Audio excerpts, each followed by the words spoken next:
வணக்கம் மக்களே. இந்த வீடியோவில் நம்ம ரிப்பீட்டடாக வந்த கமெண்ட்டுக்கான ரிப்ளை தான் பார்க்க போகிறோம்.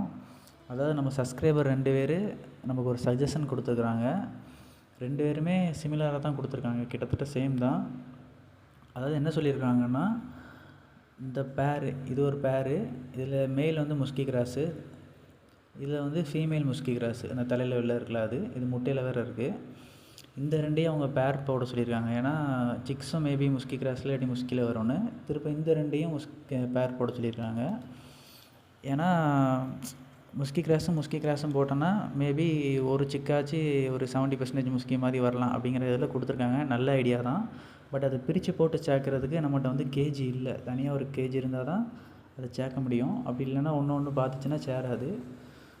ஒருவேளை அப்படி பிரித்து போடுற ஆப்ஷன் நமக்கு கேஜி ஒன்று இருந்துச்சு அப்படின்னா நம்ம அந்த ஊதுப்புறாவே கொடுத்துருக்க மாட்டோம். ஏன்னா அந்த ஊதுப்புறா நம்ம இதை ஆல்ரெடி டிஸ்டர்ப் பண்ணுங்கனால தான் கொடுக்கோன்னு சொல்லியிருந்தோம். அந்த வீடியோவில் பாருங்கள், நம்ம முஸ்கி கிராஸ் முட்டையில் இருந்ததை வெளியே அடித்து பற்றிட்டு அது உள்ளே போய் உட்காந்துருக்கு.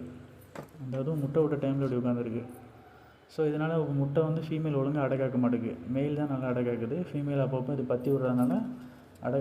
ஸோ இதனால் இதை நம்ம தனியாக அடைச்சி வைக்கிறோம் அதே கேஜியில். ஒருவேளை நமக்கு எக்ஸ்ட்ரா கேஜி இருந்துச்சுன்னா இந்த ஃபீமேலே எனக்கு ஃப்ரெண்டு டைமை கொடுக்க மாட்டேன். அதுக்கு நானே பேர் போட்டு வச்சுட்டு சிக்ஸ் எடுத்து தான் அவன்கிட்ட கொடுத்துருப்பேன். பட் கூண்டு இல்லைங்கனால நம்ம கொடுக்குறோம். அதே மாதிரி எனக்கு வந்து ஆல்ரெடி பேராக இருக்கிறத பிரிக்கவும் கொஞ்சம் மனசு இல்லை.